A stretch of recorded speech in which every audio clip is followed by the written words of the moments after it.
Welcome to the Off Leash podcast with Dr. Pete, minus Dr. Pete because he is on vacation with his wife. So it is just Ben and I here today. I'm so glad that you guys were able to join us for today's show. Remember, we're not here to say what you want us to say. We're here to be an advocate for your pet. Isn't that right? Absolutely.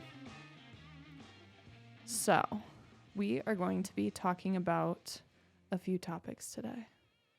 Mostly dog training. This is not going to be a vet podcast. I'm sorry for all of you who are holding your breath for some veterinary information. Ben and I are unfortunately not that smart when it comes to that. No, we're no Dr. Pete by any means. We're that's no for Dr. sure. Pete. So we talk about what we know. And we know a little bit about dog training. A little bit, just barely. Bit. So just a little history on Ben and I. We trained both of our hunting dogs when we were in college together. We would go out to... What was the park we used to go out to? Oh, we went to a bunch of different spots up there in Marquette, Yeah. and that's how we knew each other. Yeah. My favorite was the dog park that went around the lake. I forget what it was called. I don't even know what the lake was called. I don't went around. Fond memories, obviously. But we both got hunting dogs around the same time, and we both kind of had no idea how to train dogs, so we kind of both figured it out together. Yeah, absolutely. Now, I've only had one, and you've had, a gajillion. 12 of them that you've trained or trained for other people and all kinds of stuff. So you got a little bit more knowledge and experience with the dog training than I do. Mine was never really, I never meant for the dog training to become a job. It kind of just happened. Well, you were out guiding and having one of the best dogs around. Guiding. So, you were out there running a dog for other people that were guiding. Fair. So, yeah. I mean, everybody saw Sage, and Sage is just an incredible dog. So complimentary on Sage. Everyone loved that dog. But she definitely, and then people were trying to buy her, and I was like, well, I would never sell my dog, but I was like, I'll train you a dog. And then that kind of turned into a snowball effect of people being like, I heard you train dogs now. And I'm like, well, very, very unofficially, but right. I'm no Wally. If anybody knows Wally, he's from Southern Oak Kennels. He knows his shit when it comes to training dogs. I just am in the shadow of Wally. Sure. But I have the most admiration for people that train dogs consistently because it's a mental game for sure. Why don't you start by why did you start? Why did you get Sage in the first place? I mean, okay. I feel like if we're going to talk about training, so how did the first one come about to lead to the next, 14 and a half of them that there's been? I originally wanted a wiener dog. That's a long ways away from a lab. So bad. I still want a wiener dog to this day. And I ended up looking at a bunch of them, and I was like dead set on getting a wiener dog. And I think it was someone was taking photos for Southern Oak Kennels, and I was like, oh, these dogs are really beautiful, like really beautiful labs. But I always kind of thought if you were to get a lab, that's like the most basic ass bitch dog you could get on the market. One of them for sure. I feel like labs are those dogs that people get where they're like, I don't know what kind of dog to get. I'm going to get a lab. And so I didn't want to be one of those people, but I went down and I saw Don and Wally, and all of their dogs were placed on these place boards, just sitting there so calm, so patient. And then Wally would throw a bumper, and then he would release them by name. And I remember sitting there thinking, there's no way I could ever get a dog to do this. This is like crazy well behaved. And he was like, it's really not that hard. It just takes consistency and patience. And I was like, okay, I really want a dog like this. And so I ended up getting a lab, I think the next fall. Yeah, I got her in the fall. So then that was how Sage came to be. And she was an amazing dog. But I screwed up so much stuff with her. She was the dog that I didn't know how to train dogs, but I kept trying.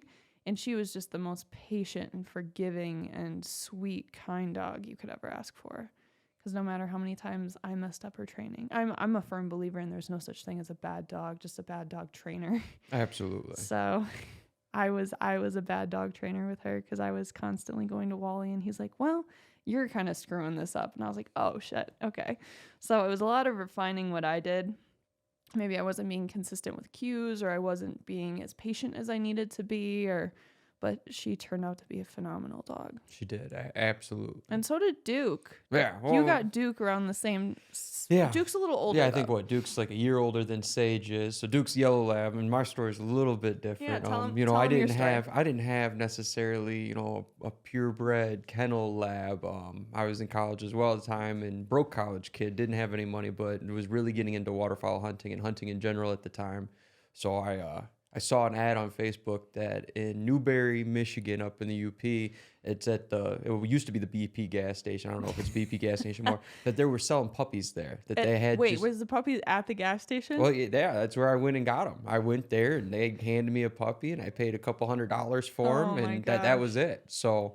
I thought you did. I thought you just met at the gas station. No. Oh my God! I walked into the gas station, and this was a gas station dog. Gas station dog through and through, and I definitely probably wouldn't go that route again. I think he's turned out to be just a fantastic dog, but he does have some issues. I mean, he's kind of allergic to just about everything. Allergic to life. Yeah, I mean, he's allergic to grass. He's allergic to trees. I mean, luckily no real food allergies, but even that though, I stick away from giving him anything because I'm scared of it. But yeah, I went in there. I knew I wanted a hunting dog. Was just getting into waterfowl hunting. Had never really hunted with the waterfowl dog. Had only seen clips and YouTube videos and things like that, and thought it'd be really cool.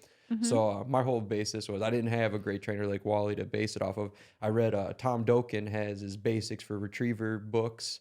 So I bought all of his books and read them front to back, and essentially kind of took those step by step. And then, once graduating from college, meeting you, meeting all the people you knew, you had a lot more knowledge at the time than I did, and then was able to kind of refine everything with Duke, learn from your mistakes, fix the mistakes that I was making, and then luckily being down now in this area, found a lot of friends that are real big into waterfowl hunting, so gave me and Duke quite the bit of opportunity to get out in the real world and figure it out. And the one big difference between you and I is, I mean, you've trained, you got Sage to a great level and then went to the next. I'm 6 years just with Duke. We've been able to go through the hunter retrieving circuit, so the HRC testing, and he's gone through and been able to get some titles through there. So it's been kind of a little bit of a different experience to see that side as well as, it's just been fun. Yeah. I think that the hunt tests are fun. I just think that it's so much work for it, especially for me since I'm not breeding dogs. Right. I just don't. Oh yeah. It was it is. It's a really cool experience because it really does, it's a test that everybody does. Skill. Everybody goes through and runs the same drills, and they're all waterfowl based. So everybody's running, every dog runs the same thing. So it's a really cool spot where you meet a lot of like-minded people that give you tips, or you see things differently, and they have different levels for different dogs. So when Duke and I started, he was 4 at the time. So he was definitely a late bloomer in that sense. So we were running with the puppies essentially day one. So it was kind of cool to see, okay, where is he at compared to those dogs? And then moving up to the next level and then to the finished level and seeing, okay, these are dogs that have been bred for this. All they've ever done is this. They've never actually been in a real hunting scenario in a lot of cases, just built to run these drills. And it's so cool to see how in tuned you can get with a dog as a trainer's side, and just you know what they're thinking before they even think it. I completely agree.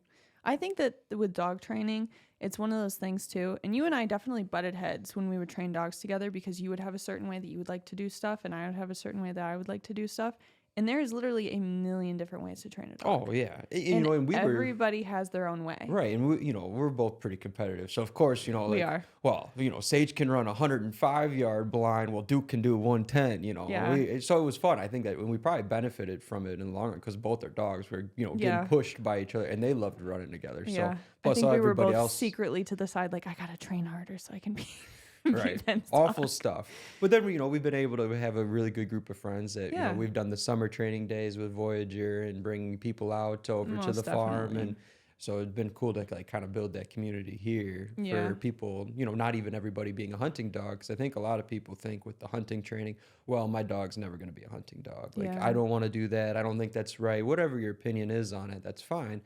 But it's all the same basics, and you might disagree, but I'm a big believer in thinking that it's really all hunting dogs are is 3 simple things. You have your sit, you have your stay, and you have your recall. If you have a dog that sits, stays, and comes, you got a world-class dog that 99% of dogs can't do that consistently. Yeah. And I think that my biggest advice to people training their dog right now is that, because I used to always be so worried when I was training Sage of if she's behind or if she's not as far as the other dogs. And now that I'm training a bunch of different dogs, I'm like, you know what? Just because this dog's further along than this dog, it doesn't mean jack shit. Because that other dog could be eons past my current dog. And it's just one of those things where there's no timeline for dog training. It just happens when it happens. Oh, yeah. And each dog's going to have their own things. Like, I've noticed that males mature much later. Yeah, well, it's kind of across the world in everything we see, so can't help it, you know. Yeah, it's just across the board. Most men are not as... It's wise or smart. I mean, we go with a bunch of different words to describe it. I always think it's funny when I have clients that are like, do I get a male or a female? And I'm like, well, it depends. Do you want dumb and happy or smart and bitchy? Wow. And they're like, well, that translates over a couple different species. And I'm like, yep.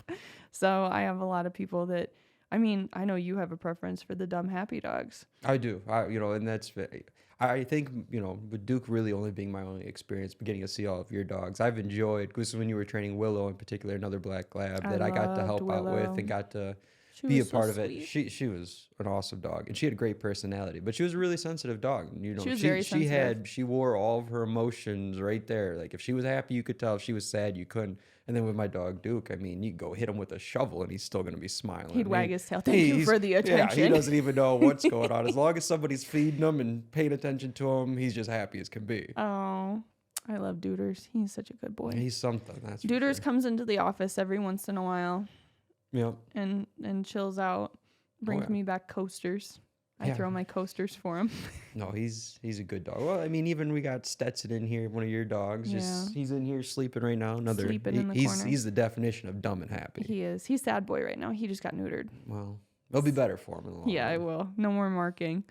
Well, let's get into our first segment, Old Dogs, New Tricks. So normally, obviously, we're doing this with Dr. Pete, and it's about veterinary information, but I figured we could apply it to training today. Sure. So what's something that you feel like you've learned recently about dog training that you have put into your repertoire that you can pull from and use? I don't know. You go first with this one. I'm not sure.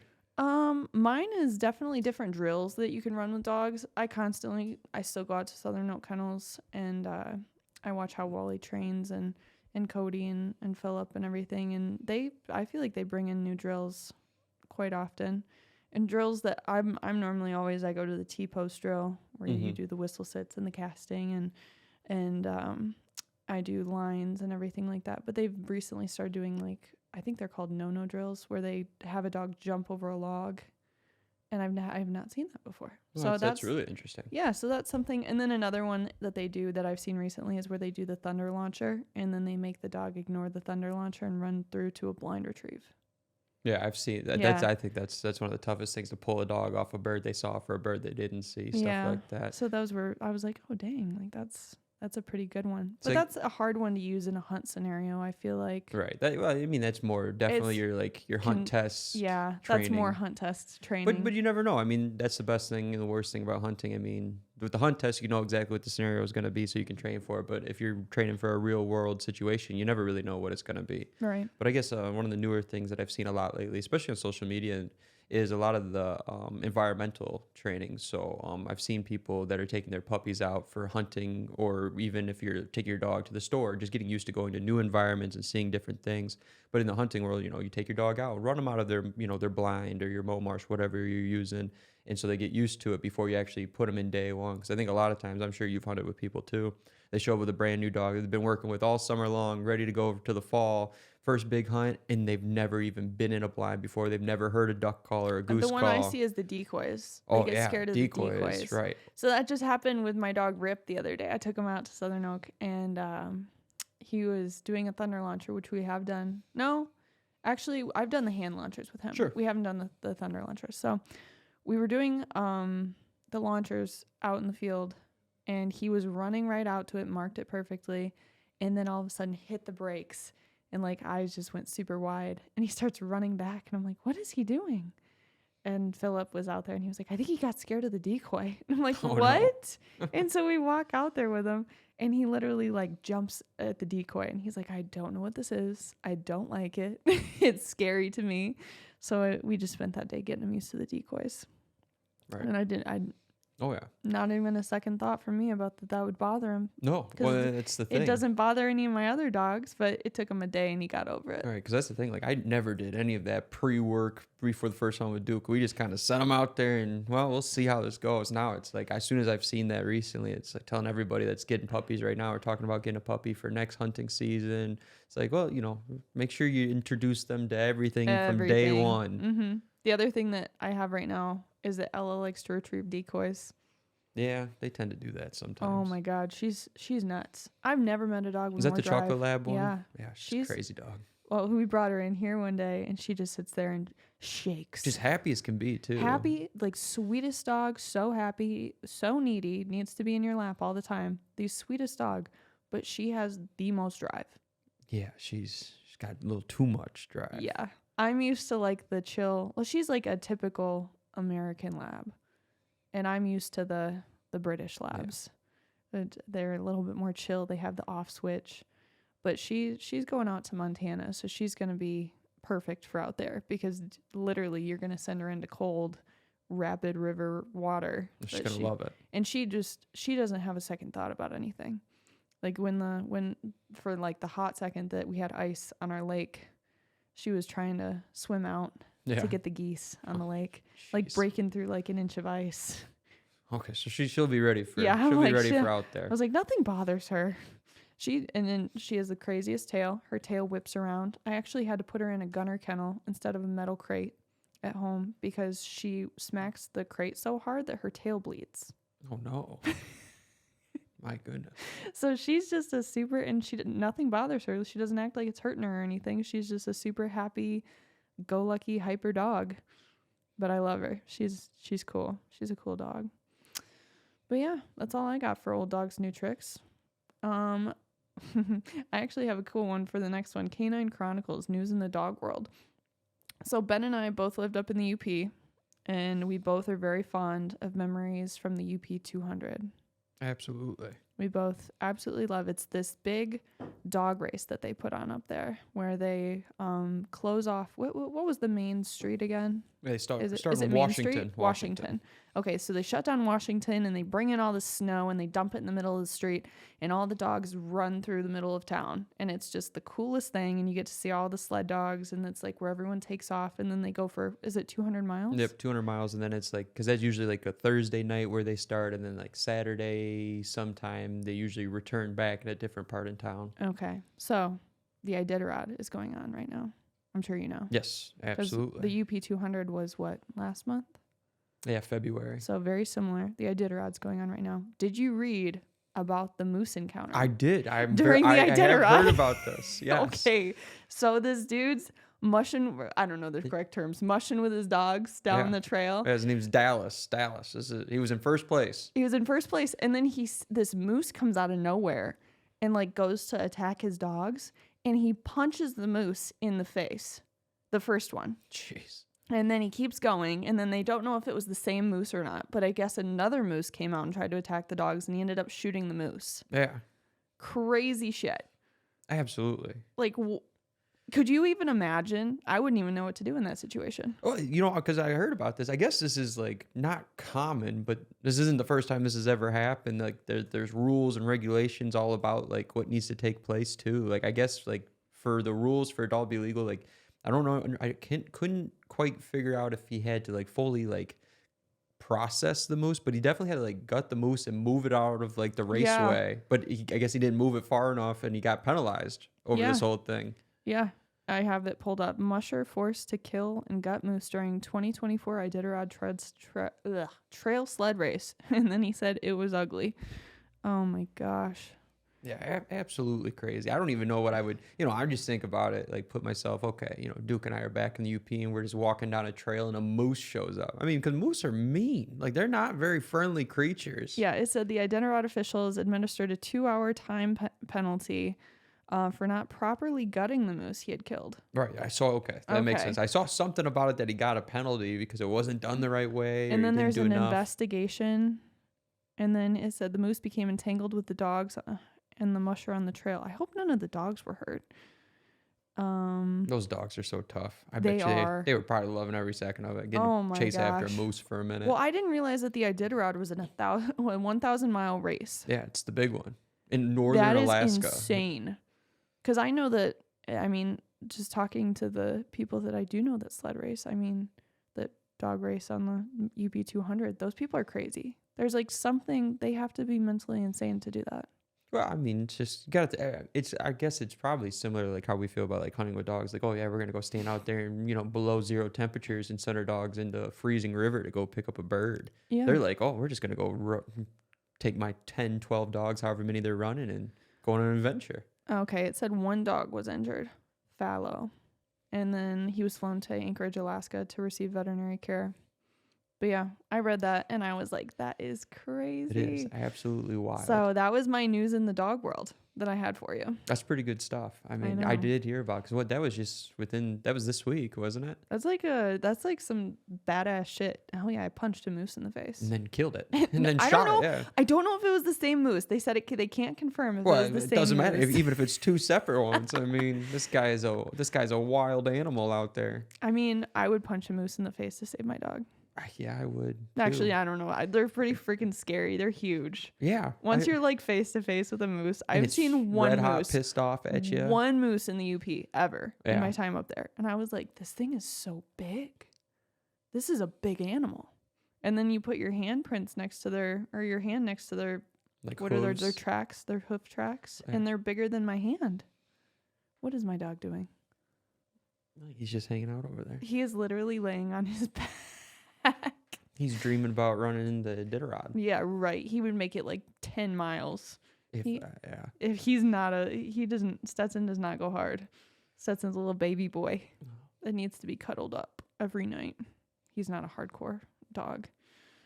Okay, let's get into our main segment today. Information and peace of mind. So I figured we could talk about owning a puppy. Okay. What is Ben? I'm going out today. I'm buying a puppy. Taking it home. What do I do? Oh. Where do I start with training? Because I know that there's a big misconception with a lot of people out there that they're like, oh, my dog's, and I hear this with a lot of my clients that I take on individual training clients, and they'll have a dog that's like 6, 7, 8 months old, and they're like, it's too young to start training, and I'm like, what? Yeah, no, that's a huge mistake. I mean, yeah, puppies are, you bring home an 8-week, 7, 8, 9-week old puppy. They're going to be cute, and they're going to have accidents. They're going to chew up something. They're going to make mistakes, but everything can be training from day one. Because like I had mentioned earlier, your big things are your recall, your sit, and your stay. And you can start working on that from day one. Yes. I mean, especially with the name. Once you pick out that name, start using that with everything. Get that dog familiar with it, and they're going to know it pretty quick. That seems to be something that doesn't take very long. Yeah. And then sit, I know that you're a big hand feeder. You like to feed out of the hand for the puppy. Every single meal. Exactly. And that's a great way to, they start working on heel even. They're walking next to you. You have it. You sit them. You give them some out of the food. I think that feeding them by hand, and maybe I'm off on this, I think by feeding them by hand, it takes away a lot of the food aggression. Oh, for sure. Without a doubt. Because I've never had a dog with food aggression. And then I've had clients bring me dogs with food aggression. And then once I start doing the feeding from hand thing, it goes away. Oh, yeah. I mean... Because they're like, well, this is the only way I can get my food is if this bitch feeds me. Right. Or even, putting your hand, if you do use a bowl, putting your hand in the food bowl while they're eating and just kind of messing with them or petting them or playing with their ears, things like that. Those are all great ways to get rid of the food aggression. Oh, yeah. But yeah, I think as soon as you get a puppy from day one, if you're going to say, oh, it's just a puppy, we'll start at 6 months, 7 months, 8 months old, you're missing so much crucial time. And now you're going to have to go back and essentially start over and rebuild all of these bad habits that you've kind of let because they're cute. Well, when they're a year and a half, they're not going to be as cute anymore. So you're going to need to, exactly. It's super, puppies are so smart. I think they're truly, so smart. They pick up on things they're like so little quick. Sponges. Right. Because that's why a lot of times you hear is people that have an older dog and get a puppy, that puppy turns out to be a really good dog really fast because they're learning, they're learning the traits and the behaviors of the older dog. Yeah. But yeah, I think, the hand feeding is a great idea, working on sit, using that name a lot.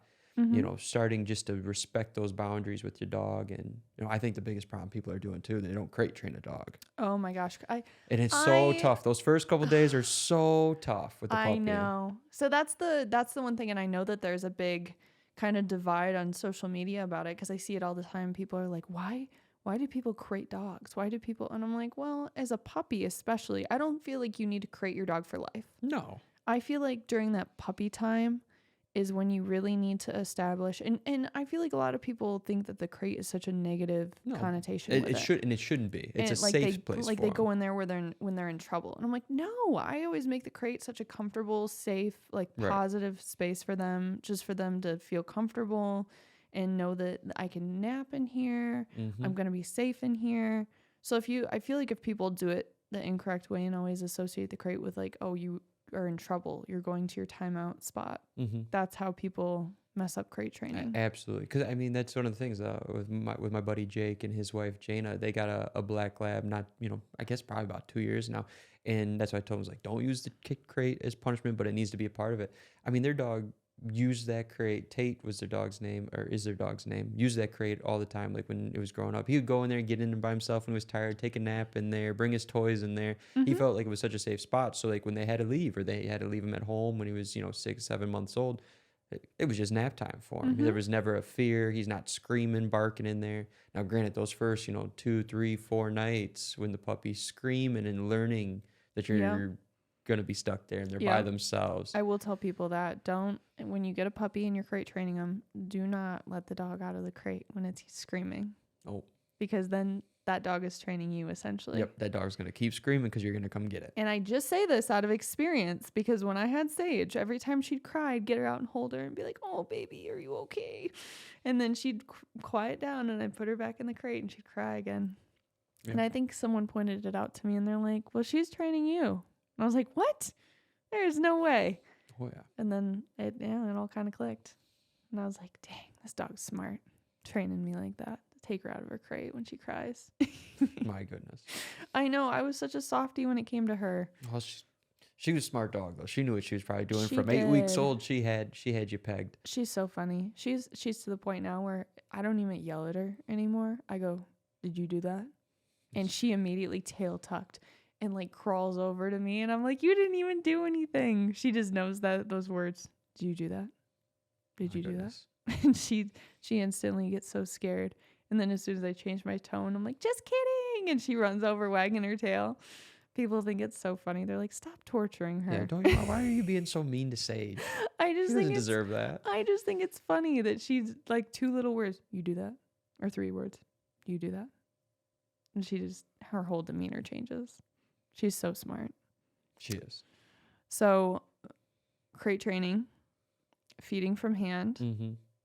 When do you incorporate a leash into I think a leash can probably be pretty soon. I don't see any reason why it would have to wait either. I suck at that. I always keep my dogs off leash. Well, of course, I don't take them on walks anywhere, though. I keep everything pretty or if we go somewhere, we go to an open field. Sure. And I like to give them the option to follow me around. Yeah. And even that, though, you could probably put a leash on any of your dogs and they would do just fine. But I think it's just important, even if you plan, like, say you have a fenced in backyard or something like that, where you don't think the dog's really ever going to need a leash. I think it's still good to make sure they're familiar with it. They know it's not a punishment. They know how to walk at heel and to be, not pulling or dragging on the leash either way, because you never know when you might need it. Yep, I agree. The other thing I'd say is when you're training your dog, consistency.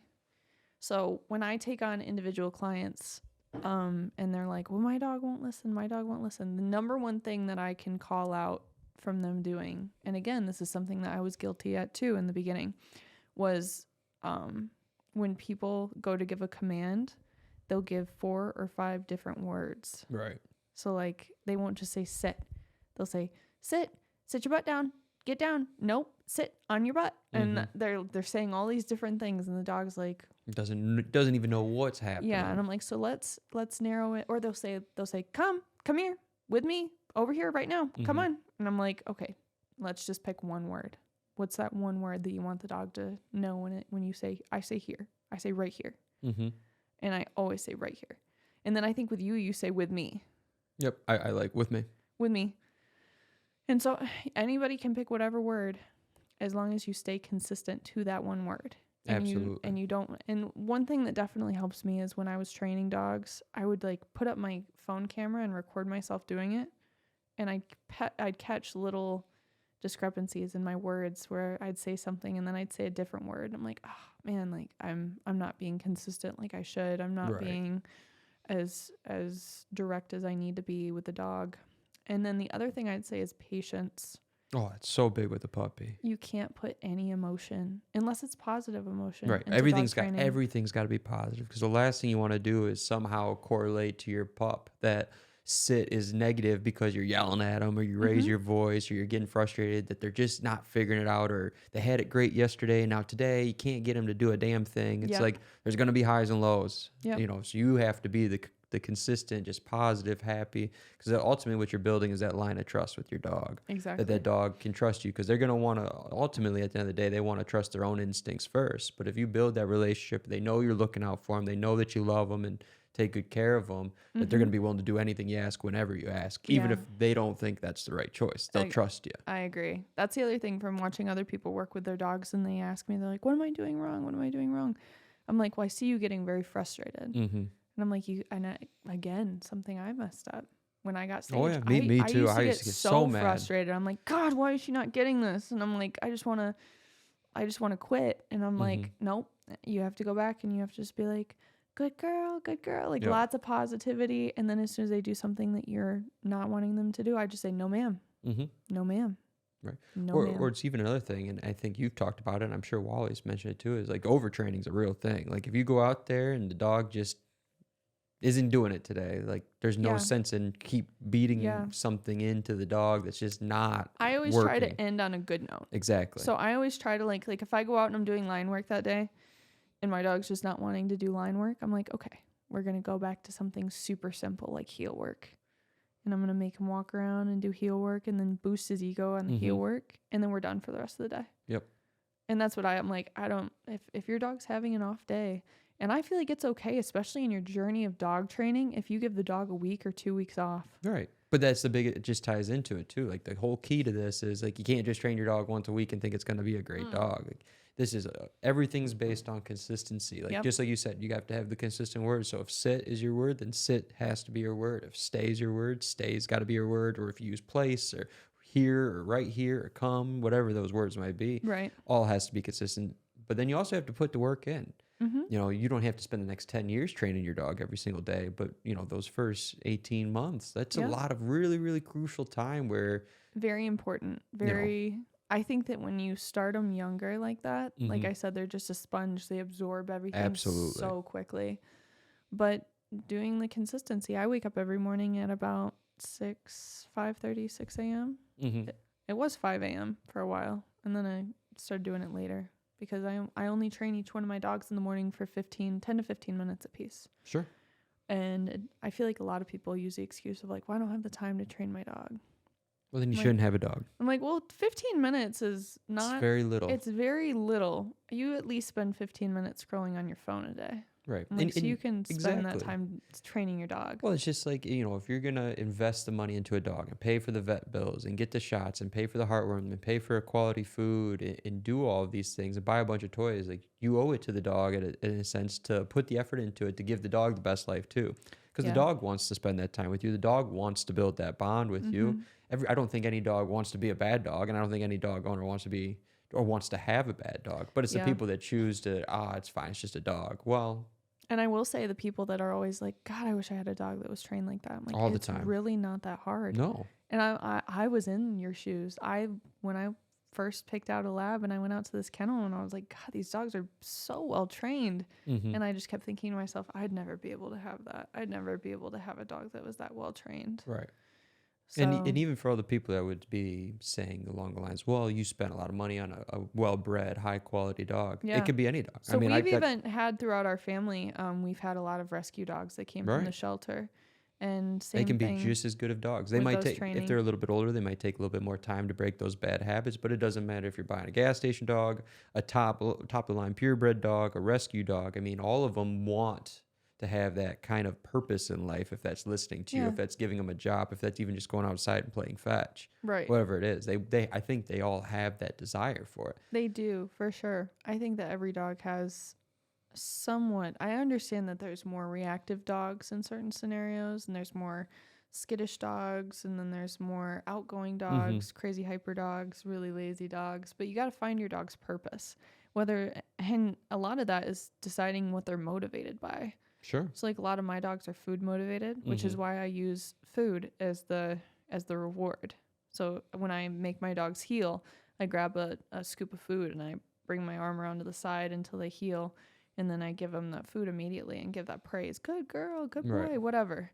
So yeah, and then like for Duke is not a food motivated dog by any means. You cannot like force that dog to eat. No, for a lab, it doesn't make sense at all. If any of you guys just saw the Valentine's Day video that we put out, it was hilarious watching Ben sit up there like, eat the food. Yeah, that was not a one-shot take. I mean, Duke looked real pretty on camera, but we had to spend more time trying to get him to actually eat the food in the bowl. Same food he eats every day, but he's just looking at me like, oh, this isn't breakfast or dinner time. What are you doing? Duke is like on a schedule. He is. He is like, if it is not, when do you feed him? 6 a.m.? It's, it's like 6:30 a.m., 8 o'clock at night every day. Oh, it's probably, God. yeah, it's probably 6 and 8. 6 and 8 is what his I was feeding going to schedule is. say, if it's not exactly 6 or exactly 8, that He dog's knows. not eating. Oh, yeah. Saturday, Sunday, he's still looking at you like, hey, it's 5:55 and we haven't gone outside yet. You're not filling my water bowl. What the hell are you doing here? Oh, my gosh. He is your dog for sure. Well, he is. That's on. Ben is on the same eating routine. Yeah, Ben's we get along pretty well. It's like noon, and Ben's like, I can't believe that you're making me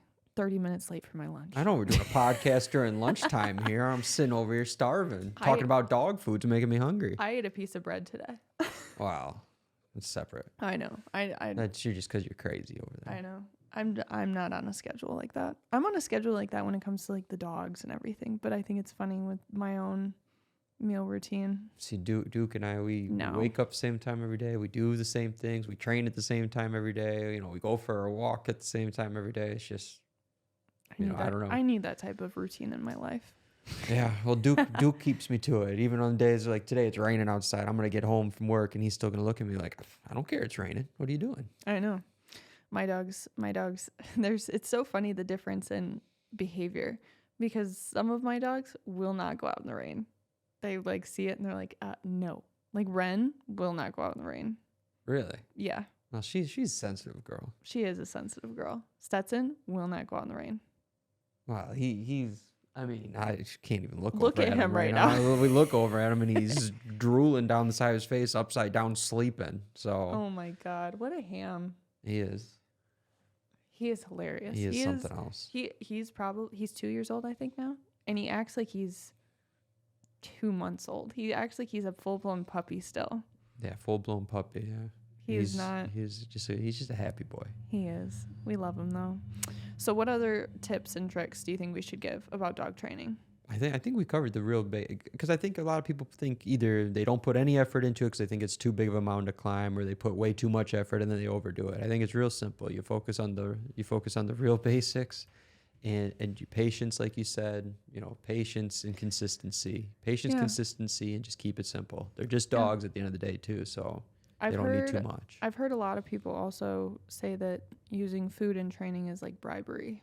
It's not good. Well, I think when you do it as a puppy, it works great because they need some kind of motivation. But then, like you're saying, like you're taking it's that positive reinforcement. Right. You're going with the food as well as positive and reinforcement and positive and praise and all of that. And then eventually you take the food out of the picture and it's just a lot of praise. And then the dog's doing it for you, not for the food. Exactly.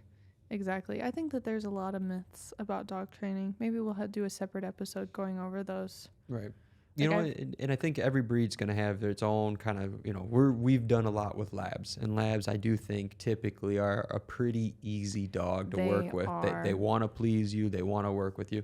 So I'm sure if you got into different breeds, like I don't have any experience at all with small dogs. Small dogs tend to be a lot more independent and a lot more I've seen some well-behaved small dogs though. Oh yeah. I think like you said earlier, any dog can be a great dog. It's no bad dogs. It's bad trainers. No, exactly. Bad owners.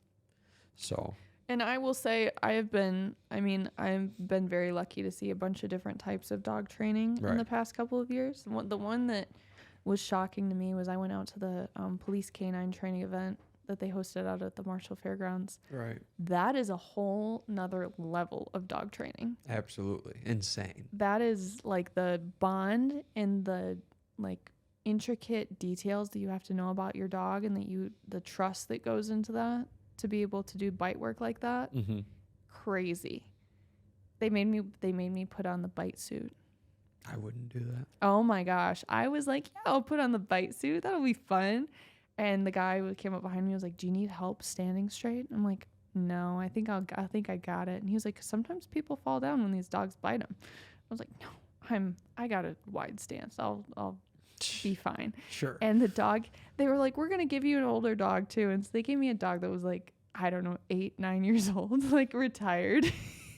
And the dog just about knocked me on my ass. Oh yeah, what would you expect? Dogs are gonna kick your ass every time. And the scariest part about most of these dogs is when they're biting you, their bite is so powerful that they actually have somebody go in and cap their canines. So there's literally gold canines. So the teeth are gold. Really? Yeah. So this dog's like biting you on your arm, and all you see are like the gold canines. Jeez. And I was like, oh my God, this is terrifying. But as soon as they give the command of like whatever the off command is, I think that most of them train in German. Sure. Because most of the dogs are from Germany or Dutch. But as soon as they give the off command, they're like release and sit. And I'm like, how do you have that much control? It's awesome. It's incredible. And I've seen that to the herding dogs. I think the herding dogs are so cool too. Yeah. Yeah. I'm a huge fan of working dogs. So one of the things that I really kind of want to get for our social media is to do a segment on working dogs, just so that everyone understands the benefits of working dogs and absolutely what to think about before. Because I know that there's a lot of people out there that want to own a dog, and they don't think about the fact of it's a working dog before it's right. a It's house built dog. for a purpose. Yeah. Yeah. Because for the longest time, like I said, I wanted the wiener dog, and those were originally bred to hunt badgers.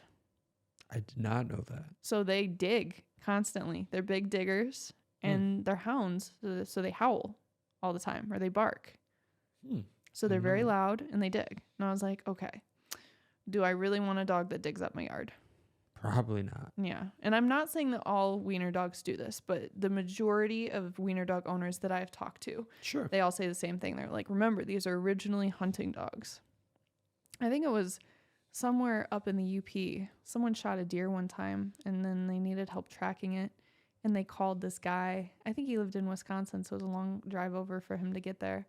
But he gets here, and he opens his back of his van, and like 8 wiener dogs run out. Oh, they were the tracking and they dogs? were. I was like, you gotta be shitting me. These dogs are not gonna find the deer. And they probably did. Great Within job. 20 minutes, Ben. They were all howling out in the woods, and he's like, yep, they found the deer. That's awesome. I was like, what? But yeah, the guy was like, I know that they're hunting dogs, so I wanted to utilize their ability to hunt. And since they have such a good nose, I made them into deer tracking dogs. They're low to the ground. They don't have to they were over and running smell, over. I was like, dang, that is cool. That's so really cool. I really love stories where there's just working dogs, oh, yeah. because I think that working dogs, especially even like therapy dogs, the extent that goes into training a therapy dog is incredible. Unreal. Yeah. Unreal. No, just dogs as a whole. I mean, they're all so unique. They all have their own personality. And I think the more time I've gotten to spend around different dogs, and especially a lot of these hunting dogs, they all have their little quirks, and they all have their little things. And I think it's just, it really is a cool thing to be able to have that relationship with a dog. You don't see it very often or there's really anything where you can have this bond with an animal where there's really no words of communication back from the dog. It's just that you get that feel or that look, your dog gives you a certain look, you know what it means. Yeah. And that's the incredible thing about dogs is even if we go out and have a terrible training day and I'm leaving feeling super defeated about it, we'll go home and the dog's like unfazed. Yep, just as still as happy as could be. Just loved getting outside and getting to spend time with you. And that's the best thing about them, that they're always there for you, good or bad, good day, bad day. They're always there. And I love it. That's why I think just building that bond and that training side with the dog just makes it so much better, because they just understand you so well. And I truly do believe that dogs know when there is an alpha in the room, and you kind of have to be that alpha to like demand the respect of the dog. Because I've been around clients before where their dog obviously does not respect them. So I think just to put yourself in that scenario where you're top dog, you got like you need to own that respect. Oh yeah, I think that's a cool. It is, because I mean it's funny between Natalie and I and Duke. There is a clear dynamic that Duke has laid out who's in charge. So like when all 3 of us are home, I'm in charge in his opinion. He's very relaxed. He sleeps more. But if it's just Natalie and him at home, all of a sudden he knows he's the alpha and he's in charge of her. So he's like super high alert, like extra protective. I've like had never seen that side of him before with me. But then when it's just the two of them, he's just a whole different animal. Like won't leave her side. So he's definitely got the rankings that, well, I'm number 1, Duke's number 2, and unfortunately Natalie falls in 3rd there. So. And she's like, what did I do to deserve this? I think she loves it though. I think she loves that Duke's looking out for her. Because it's funny when the 3 of us are there, he could care less about anything going on. But when it's just the 2 of them, she says that it's just a whole different dog, like completely different in a lot of ways. And it's like, oh, it's pretty cool that he knows. I love that. I'm excited for if you guys had kids one day, how he'd be around the kids. I feel like Duke would be like a great babysitter. He loves little kids too. He loves playing with little kids for the most part. I mean, he's kind of a grumpy old gentle. Man. He is. I could see him being a great babysitter. Yeah, he'd probably be all right. I love dogs. I feel like they just have a sense for things without knowing it. Sure. All right. Well, I felt like this was an awesome episode. Yeah, something a little bit different. Kind of letting the kids go wild when Dr. Pete's gone. Hopefully everyone else enjoyed. We always enjoyed talking about dogs. There'll be a couple episodes without him here too. Yeah. So we got all kinds of fun things planned for his vacation trip. Exactly. So if you guys have any ideas of what you want to talk about for future podcasts, drop them on our Instagram at Voyager Dog Food Co. I'll be answering those. Let's get some outro music. That was a good time. That was fun. I had a good time today. It was. I love this song. I've never heard of this song until this podcast. Yeah. Marvin Gaye. All right. We sure appreciate you guys listening along with us today, and we hope we've been able to share some information that'll help you love your animals as much as they love you. Don't forget to always treat the treatable and prevent the preventable. I guess we'll catch you on the next one. See ya.